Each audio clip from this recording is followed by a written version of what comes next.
Welcome to the channel Bharat's Pharmacy. So in this PowerPoint video, I'm going to explain you about the autoclave. So in my previous video, so I explained you about the definition and terminologies associated with sterilization. And in fact, the temperature below 100 and temperature at 100 degrees Celsius, how it can be used for making the material into sterile. And in this video, I'm going to explain about temperature above 100 degrees Celsius. So when you say temperature above 100 degrees Celsius, a steam under pressure, it makes the temperature more than 100 degrees Celsius.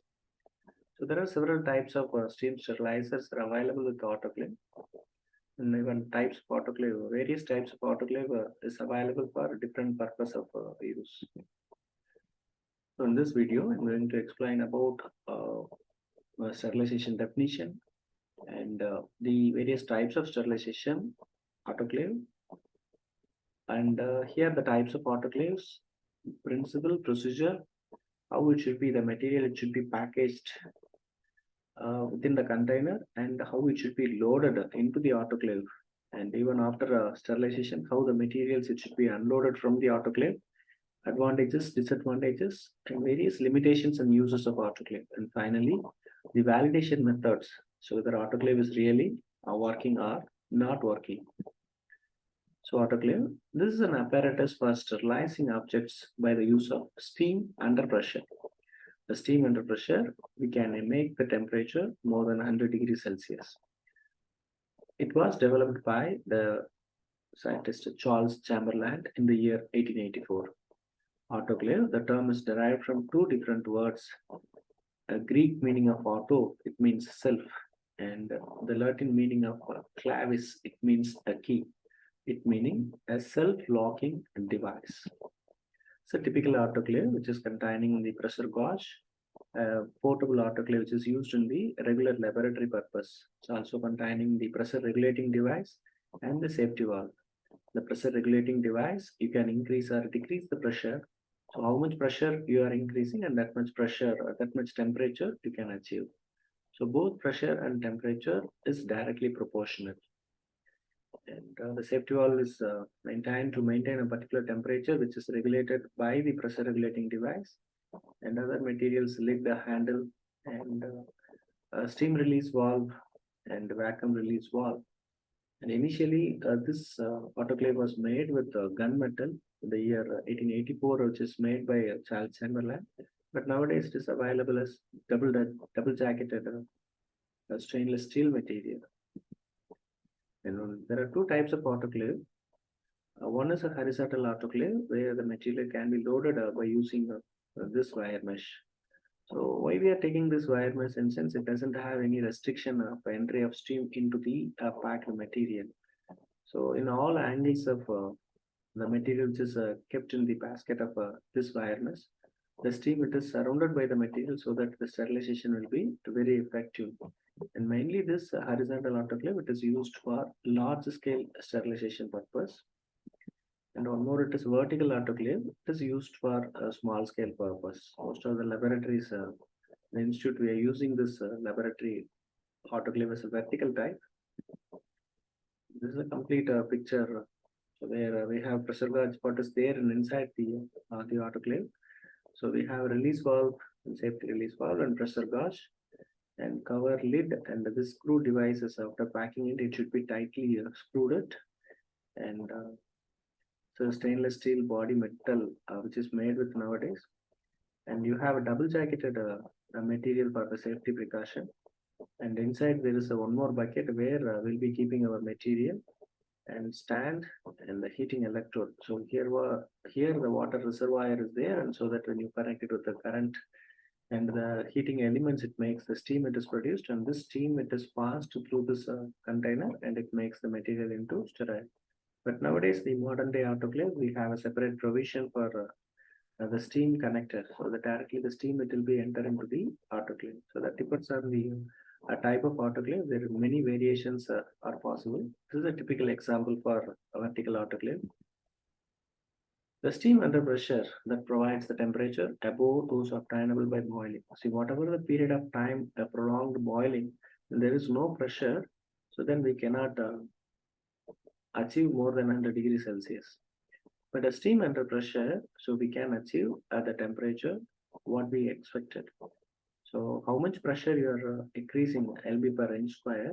So 5 lb per inch square, you can achieve the temperature up to 110 degrees Celsius.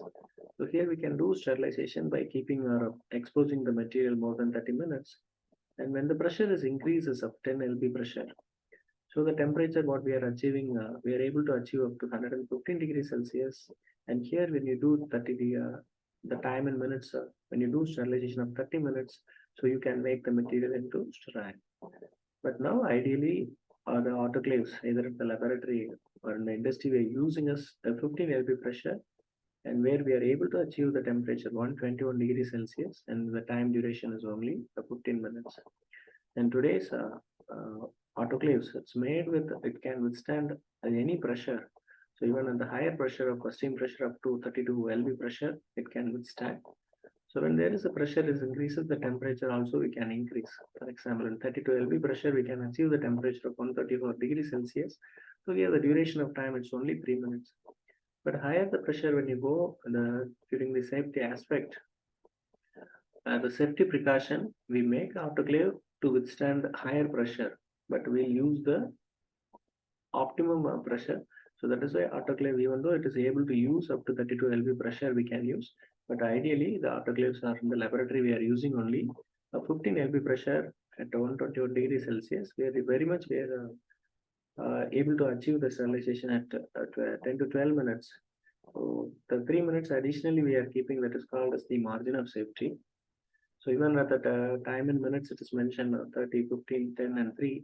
It is all some additional minutes for making the material. It is complete sterile, or what you say, it is called as margin of safety.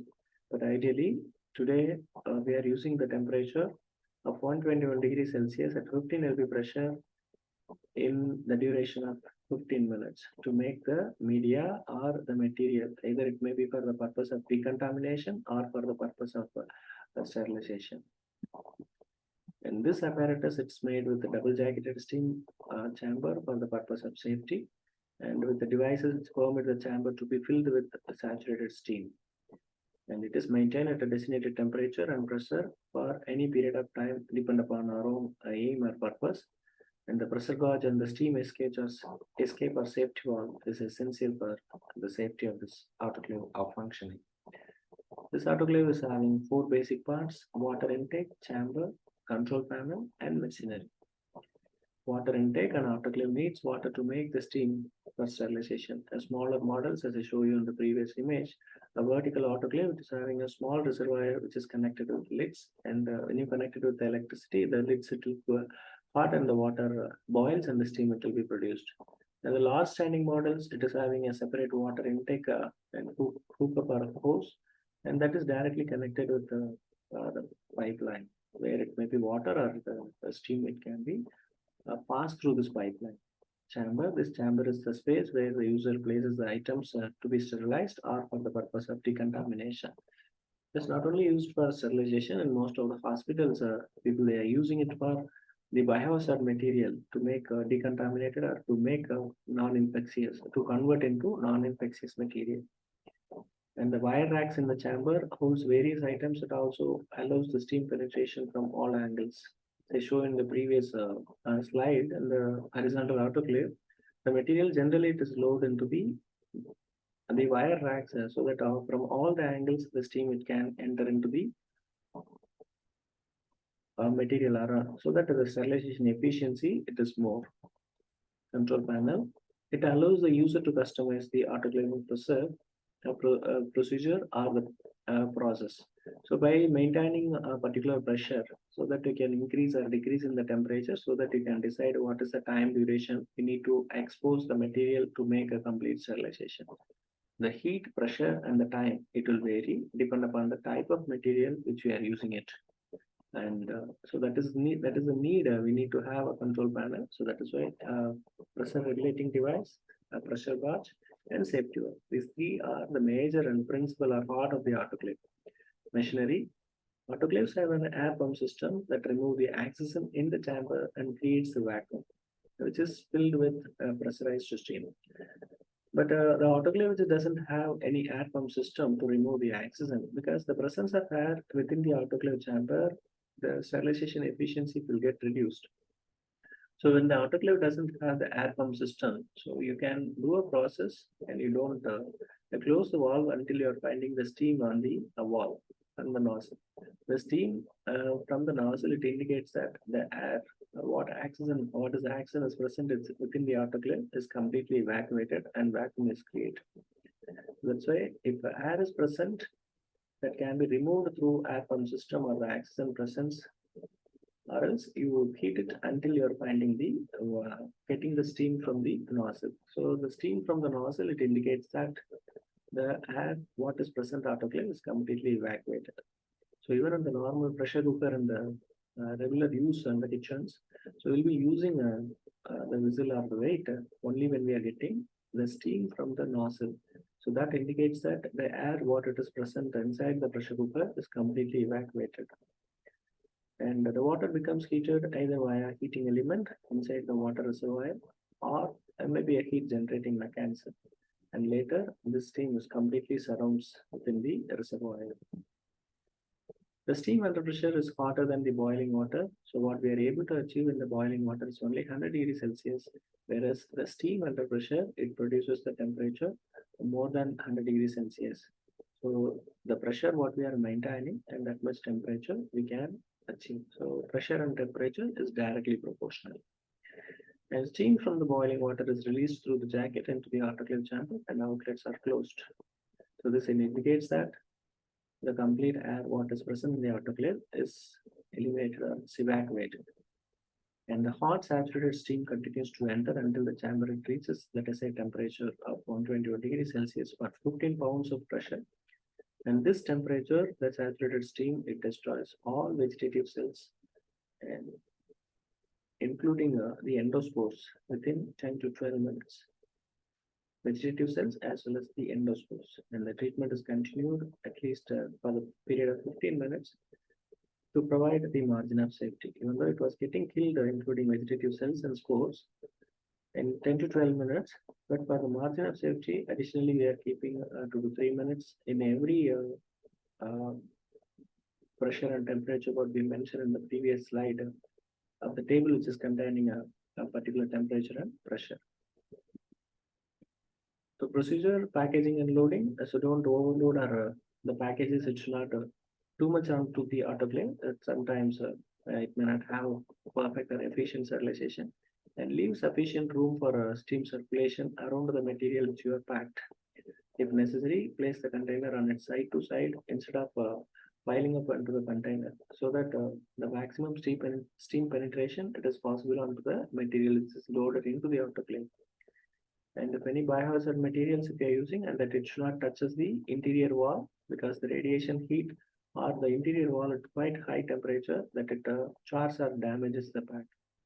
And in case if it is a media or in a conical flask any solution containing a solution you are sterilizing, see that the container should not be filled more than 2 to 3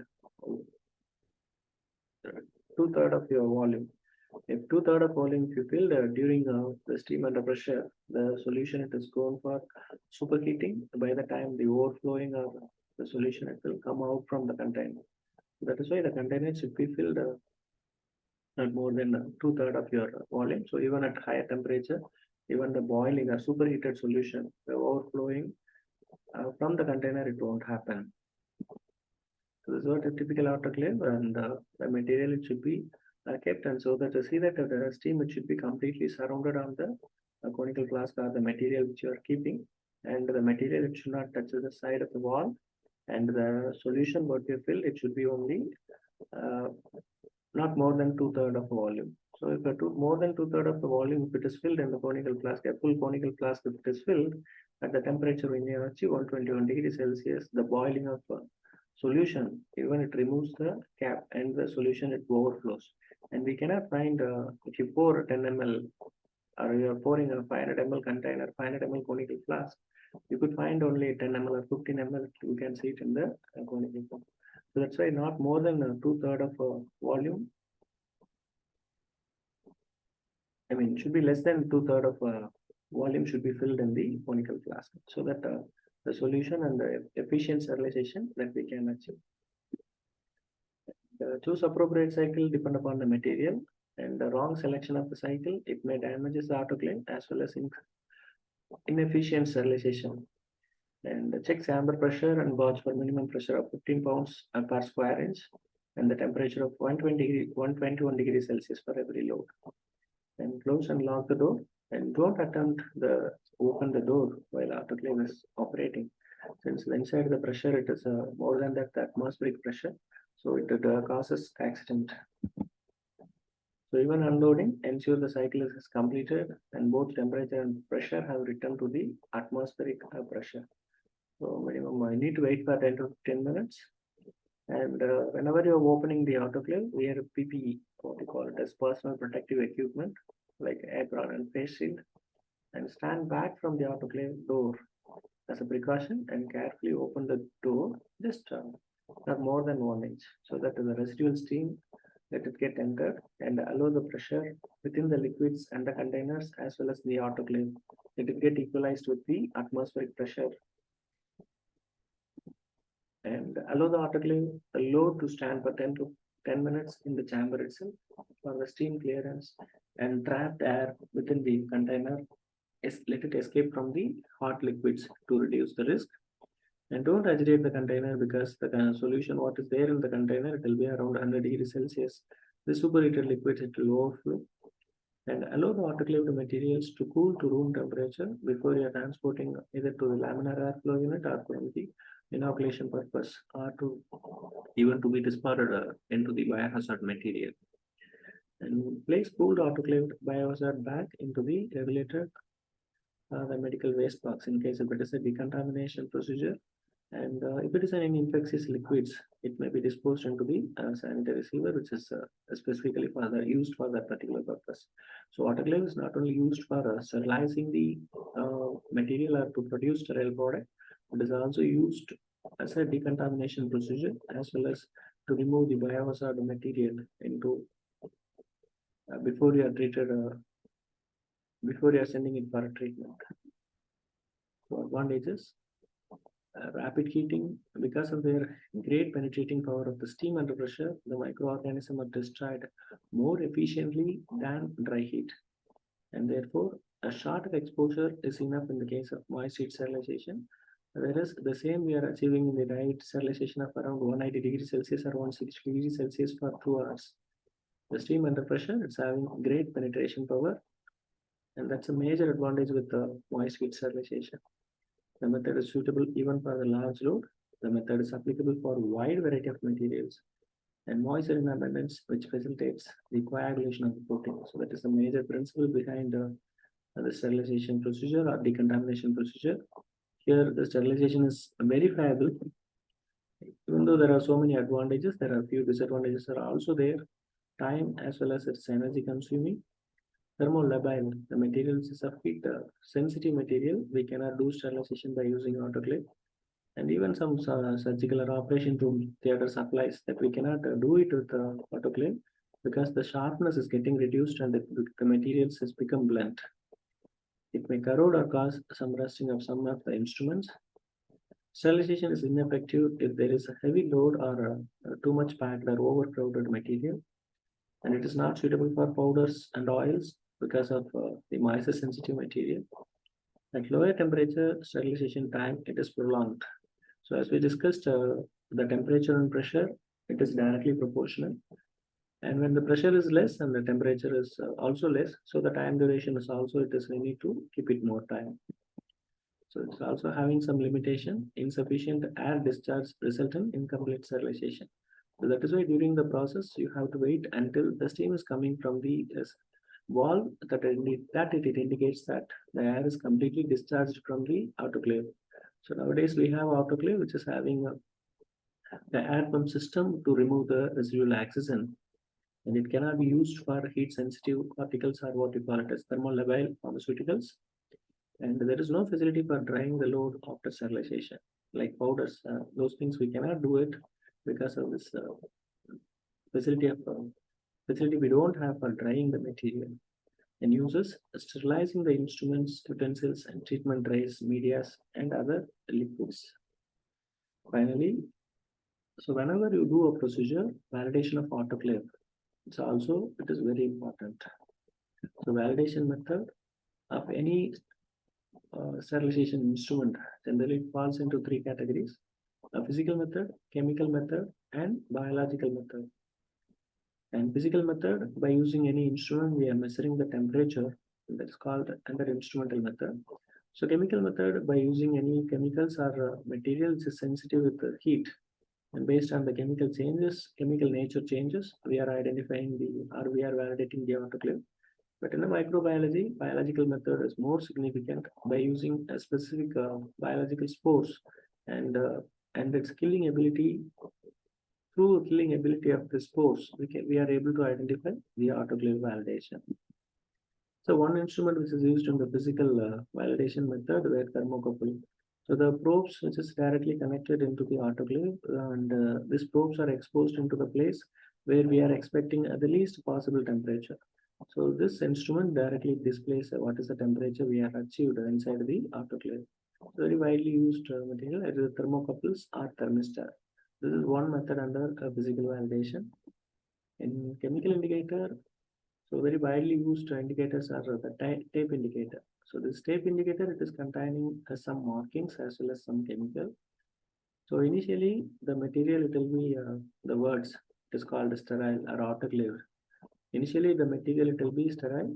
After the material which is exposed into autoclave, and itself, it is getting changed into autoclave. In such a way the tapes are made nowadays. And this changes, it will happen only when the temperature it is achieved into 121 degrees Celsius. So the term is not getting changed or you are not able to read autoclave. That means the temperature is not reached 121 degrees Celsius.